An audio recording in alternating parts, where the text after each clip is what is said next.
दोस्तों, मैं आपको देने जा रहा हूँ एक ही वीडियो में सारे 1 रुपए के डेफिनेटिव कॉइन की जानकारी जो आसानी से बिक सकते हैं। उसका 1 रुपए से बढ़कर कुछ न कुछ दाम आपको मिलेगा, क्योंकि मैंने देखा है बहुत से लोग हर किसी सिक्के को रेयर समझकर बेचने निकल जाते हैं। अब सिक्के होते हैं 50-100 रुपए के, और वो 2-3 हज़ार 5-5 हज़ार रुपये खर्च करके टिकट करके ट्रेन में बस में रहना करना खाना दो एक दो जने को साथ में लेके और निकल जाते हैं बेचने के लिए है कि कभी दिल्ली एग्जीबिशन कभी अहमदाबाद एग्जीबिशन, और उनके सिक्के वहाँ बिक नहीं पाते हैं।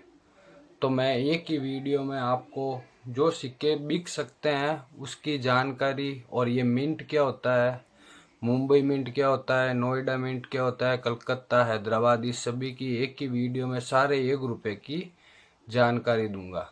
अब सबसे पहले कॉमोरेटिव और डेफिनेटिव कॉइन। कॉमोरेटिव कॉइन वो होते हैं जिनको बोलते हैं स्मारक सिक्के। हर साल में वह एक ही सिक्का एक ही बार बनाया जाता है। 4 अलग अलग मिंट से भी हो सकता है, वो 2 मिनट से भी हो सकता है, वो 3 भी, वो 1 भी मिनट से हो सकता है।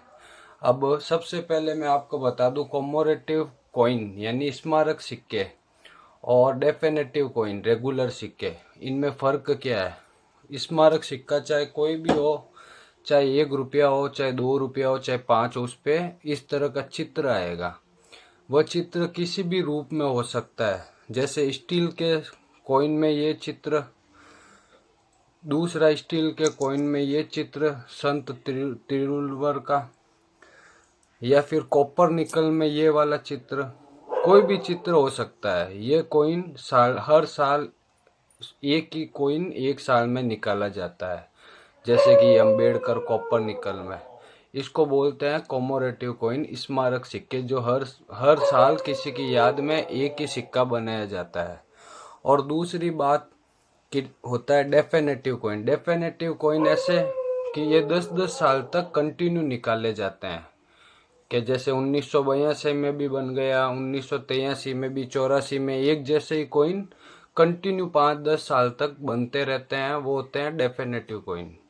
और कॉमोरेटिव कॉइन का क्या है, लोग कलेक्शन करते हैं, तो ये सिक्के वही लेते हैं जिनको अपने एल्बम में उसकी ज़रूरत है। ऐसा नहीं कि हर कोई दुकान वाला आपका कॉइन खरीद लेगा।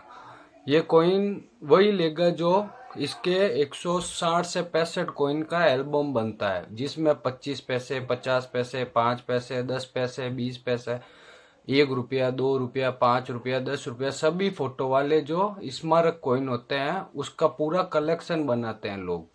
तो जिसकी एल्बम में नहीं होगा वो 5 रुपए की चीज 20 रुपए में भी ले लेगा, और जिसके पास होगा वो 5 रुपए की चीज 1 रुपए के 2 रुपए 3 रुपए इतने ही देगा। तो हर सिक्का जरूरी नहीं है कि महंगा ही होता है। तो सबसे पहले तो अपन मिंट समझते हैं। मिंट ये होता है कि जैसे कि मुंबई मिंट का कोई सिक्का अगर महंगा है, जैसे कि 1982 मुंबई मिंट 1 रुपया 6 ग्राम वजन वाला, वो उसकी थोड़ी वैल्यू ज़्यादा है। ऐसा सिक्का आएगा, उस पे लिखा हुआ होगा यहाँ पे 1982, जहाँ यहाँ पर 1990 है, और ये नीचे मिंट मार्क है। ये देखो यहाँ डॉट है। तो डॉट क्या होता है, काजू कतली क्या होती है, ये सभी मैं आपको अभी बताने जा रहा हूँ। अब सबसे पहले अगर वह सिक्का मुंबई मिंट से रेयर है, या अपने को मुंबई मिंट देखना, तो उसमें ऐसा निशान होगा काजू कतली, जिसको डायमंड भी बोला जाता है। दूसरा मिंट होता है नोएडा। नोएडा से अगर कोई सिक्का ढूंढना है अपन को तो ऐसा डॉट देखना है, जिस पे डॉट होगा वो होगा नोएडा। कलकत्ता में सन के नीचे कोई भी मिंट मार्क नहीं होगा, खाली जगह होगी। हैदराबाद में ये नीचे स्टार होगा। अब कुछ सिक्कों में फॉरेन मिंट से भी काम हुआ है, लेकिन फॉरेन मिंट में कोई भी सिक्का रेयर नहीं आता है। जैसे कि 1985 1 रुपए में एच आता है लिखा हुआ, तो वो होता है हैटन मिंट, इसकी वैल्यू नहीं है, 0 रुपए। 1991 में मॉस्को मिंट से आता है, ओ एम लिखा हुआ आता है, एम लिखा हुआ आता है, 1 रुपए स्टील वाले में ऐसा। ऐसे में लिखा हुआ आता है OM पीछे, यहाँ पे सन के नीचे, तो उस सिक्के की भी कोई वैल्यू नहीं होती है। तो आपको ये समझ में आ गया चारों मिनट के मुंबई में ऐसा निशान होगा, नोएडा में ऐसा होगा, कलकत्ता में कुछ नहीं होगा, हैदराबाद में ये होगा, और हैटन वगैरह ये फॉरेन की मिंट आती है। अब याद करने का सबसे आसान तरीका जो कि राजज्ञानी जी से मैंने सीखा था आज से 3-4 साल पहले। अब मुंबई का चिन्ह होता है डायमंड। डायमंड को क्या कहते हैं? हीरा। हीरा यानी हीरो। हीरो कहाँ होता है? मुंबई में। तो इससे क्या है, ये आसानी से याद रह जाता है कि भाई डायमंड यानी हीरो, हीरो कहाँ होते हैं? मुंबई में। अब नोएडा, डा यानी डॉट, तो नोएडा डॉट डॉट चिन्ह से डा, डा यानी डॉट। कलकत्ता, कलकत्ता खाली है, आसान से याद होने वाला। अब हैदराबाद, हैदराबाद में होती है मीनारे जिन पे लगा होता है स्टार, और नवाबों का शहर, तो इस हिसाब से स्टार हैदराबाद, ये अपने को आसानी से याद होने का एक फॉर्मूला। अब इसी के साथ राजज्ञानी जी की दूसरी बात कि अगर हम सिक्के बेचने जाएंगे तो हकीकत में क्या है कि पानी की वैल्यू नहीं है, प्यास की वैल्यू है। अब किसी को प्यास लगी होगी, वही 20 रुपए की बिस्लेरी लेगा, हर कोई तो लेगा नहीं। तो बस वही खासियत है इस व्यापार में। और सबसे अच्छी बात है कि इसको व्यापार न समझ के आप हॉबी बनाए। हॉबी आने वाले टाइम में ये सिक्के आपको बहुत ही अच्छा फायदा देंगे। अब सबसे पहले बात करते हैं कि 1947 में भारत आज़ाद होने के टाइम 1 रुपया बना जॉर्ज किंग का, उस पे लॉयन का चित्र होता है। 1947 वह बना मुंबई और लाहौर मिंट से। अब उसमें मुंबई मिंट है तो उसकी कोई वैल्यू नहीं है, ठीक है, 20 रुपये 30 रुपये अच्छा कोइन है तो 50-100 रुपये। अब उसी में एक आता है लाहौर मिंट। अब लाहौर मिंट में क्या होगा कि नीचे कोई मिंट मार्ग नहीं होगा, उस टाइम वह सिक्का कलकत्ता से नहीं बना था। तो लाहौर मिंट के सिक्के की वैल्यू है 100 रुपये से 850 रुपये। सेकंड 1 रुपये का कॉइन 1950 में, लाहौर मिंट से भी वो 1947 बना था 11.55 ग्राम।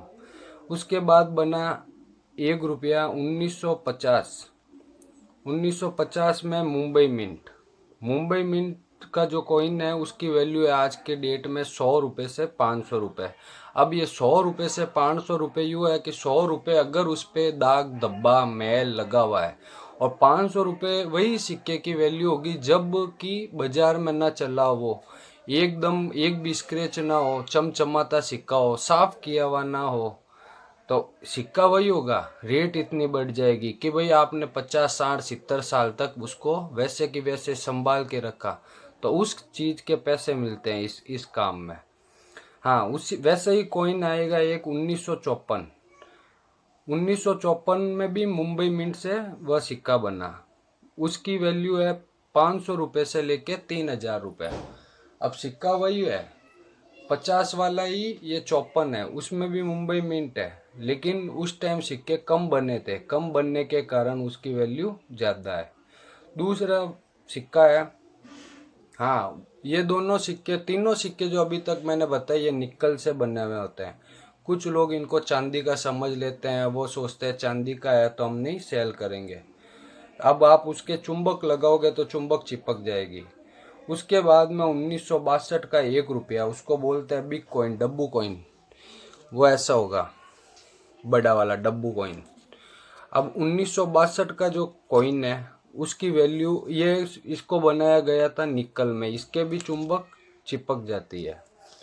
अब इसकी जो वैल्यू है 1962 की, 62 के 100 रुपये से लेके 400 रुपये यूएनसी में, और अगर वेरी फाइन एक्स्ट्रा फाइन की कंडीशन में तो 150 रुपये 200 रुपये, और फाइन की कंडीशन में तो 100 रुपये। उसके आगे वैसा ही कॉइन दिखने वाला 1970, क्योंकि ये कॉइन एक एक मिनट से ही बने हैं जो अभी तक मैंने बताए हैं आपको, तो वो सारे कॉइन एक एक मिनट से ही बने हैं। तो इसी कारण से 1970 का वह भी मुंबई मिंट, उसकी वैल्यू 3000 रुपये से लेके 22-23 हज़ार रुपये तक जारी है यूएनसी कंडीशन में। और 3,000 रुपये अगर उस पर स्क्रैच है, टूटा फूटा है, खराब हुआ है, तो भी आपको 3,000 रुपये तो वह दे के ही जाएगा।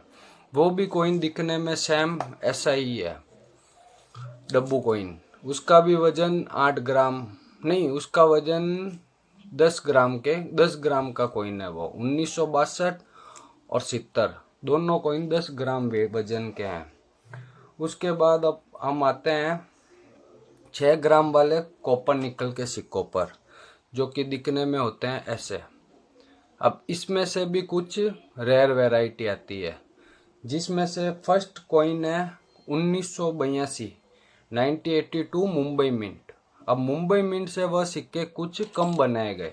कम बनने के कारण हर किसी को उसको एल्बम में रखना है, इस वजह से उसकी रेट आज की डेट में 10,000 रुपये से 80,000 रुपये चल रही है। अगर ये सिक्का आप किसी के भी पास में मिलता है जो कि ऐसा दिखने में हो 6 ग्राम वजन, और यहाँ पे 1982 के नीचे काजू कतली जैसा डायमंड मिंट मार्क हो, मुंबई से बना हुआ सिक्का आपको 80,000 रुपये भी दिला सकता है। और किसी को पसंद आ जाए, अच्छी कंडीशन है, तो 1,00,000 रुपये भी उसका मिल सकता है। उसके बाद में ऐसा ही कॉइन 1983, ये सिक्के बनाए गए थे 1982 से लेके 1991 तक। तो ये इतने टाइम में बने हुए में कुछ सिक्के स्क्वायर भी है, कुछ रेयर भी है। अब इसी में 1983 का 83 के नीचे हैदराबाद मिंट मार्क आएगा। हैदराबाद मिंट मार्क में इसकी वैल्यू हो जाती है 50,000 से लेके 3,00,000 रुपए तक। अगर आपके पास ये कॉइन मिलता है तो आपको ये दिला सकता है 3,00,000 रुपए तक। उसी के बाद 1984, इसी कॉइन में 1984, जिस ये वाला 1984। अब इसके नीचे ये देखो हैदराबाद का स्टार मिंट मार्क। अगर ये कॉइन आपके पास मिलता है तो ये आपको दिला सकता है 30 रुपये से लेके 700 रुपये तक। अगर ये जैसे कि यहाँ पे ये हल्का सा डेंट है, ये आगे से थोड़ा ये चेस्ट से बाल घसे हुए हैं शेर के, तो इस स्थिति में इसके 30 रुपये 50 रुपये। और अगर एकदम लस्टर है, एकदम शानदार कॉइन है, एक छोटा सा भी स्क्रैच नहीं है, तो पसंद आने पे इसके 700 रुपये भी आपको कोई दे सकता है। अब ऐसे ही कॉइन में 1986 का हैदराबाद की वैल्यू चल रही है 50 रुपये से लेके 700 रुपये तक। 1986 का हैदराबाद। अब 1988 का नोएडा। 1988 का नोएडा भी आपको नोएडा में डॉट बना होगा, वह भी आपको 100 रुपये से 1,500 रुपये तक दिला सकता है। अब आती है बारी 1988 हैदराबाद। अब ऐसे में ही स्टार देखना है। 1988 में हैदराबाद दिला सकता है आपको 50 रुपये से 300 रुपये। उसके बाद आती है बारी 1989 नोएडा। ये भी आपको 30 रुपये से 300 रुपये तक दिला सकता है। ये पड़ा यहाँ 1989 नोएडा, ये देखो ये 1989 नीचे डॉट नोएडा, ये आपको दिला सकता है 30 रुपये से 300 रुपये। इसके बाद आता है 1990 नोएडा। ये देखो एकदम अच्छा कंडीशन लस्टर, ये देखो ये लॉइन के पूरे हेयर दिखाई दे रहे हैं। तो इस कंडीशन में अगर आपका कॉइन है एकदम लस्टर वाला, तो ये आपको 300 रुपये तक दिला सकता है। और कंडीशन वीक है तो 50 रुपये 100 रुपये 150 रुपये, अब जैसा कॉइन होगा वैसे पैसे। अब इसी में आता है हैदराबाद भी 1989 में। हैदराबाद भी आपको 20 रुपये से 300 रुपये तक दिला सकता है। फिर 1990 नोएडा हो गया। 1991 नोएडा, उसकी वैल्यू चल रही है 7,000 रुपये से लेके 50,000 तक। जी हाँ दोस्तों, इसी में 1991 और नीचे ये डॉट मिंट मार्क।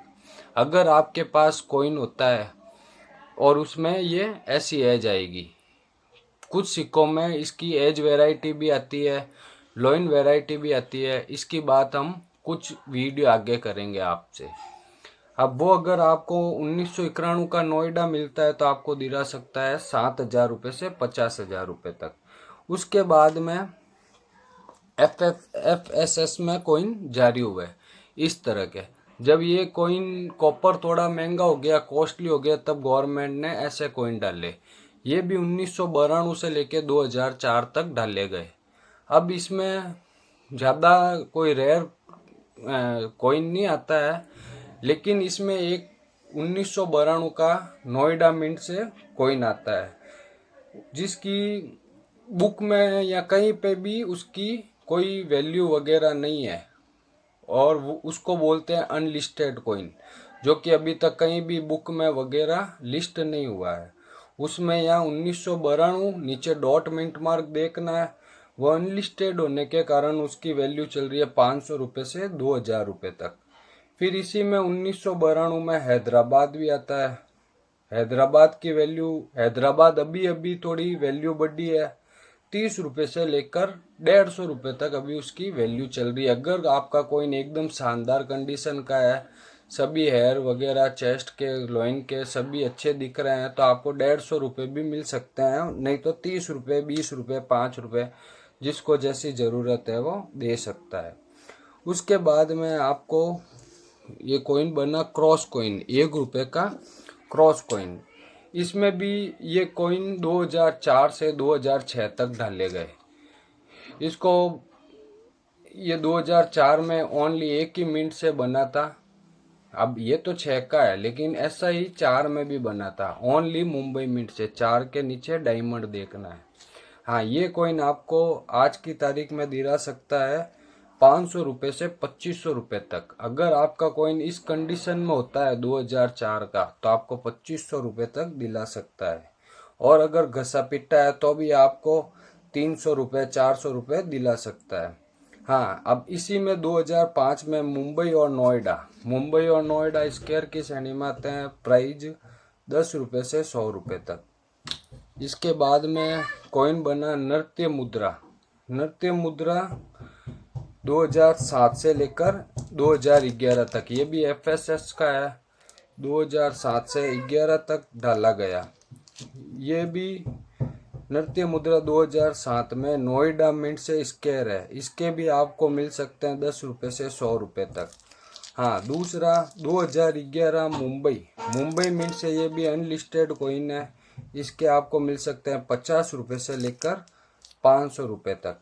हाँ, 2011 के नीचे आपको काजू कतली देखना है, एकदम डायमंड मिंट मार्क। हाँ, उसके बाद में 2021 मुंबई मिंट, जिस पे छोटे कॉइन आने लग गए, आज़ादी का अमृत महोत्सव, उसमें आपको देखना है 2021 मुंबई मिंट। हाँ, उस कॉइन की वैल्यू कोई 3 लाख, कोई 4 लाख लगा के बैठा है, लेकिन अभी तक वो कॉइन सेल नहीं हुआ है।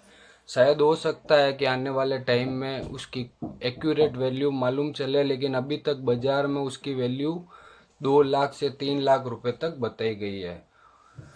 उसमें आज़ादी के अमृत महोत्सव में आपको 2021 और उसके नीचे डायमंड का मिट मार्क देखना है। ये हो गई 1 रुपये के सारे रेयर डेफिनेटिव सिक्कों की जानकारी। आने वाले आपको नेक्स्ट वीडियो में 1 रुपये के सारे कॉमोरेटिव कॉइन यानी स्मारक सिक्कों की जानकारी दी जाएगी। धन्यवाद।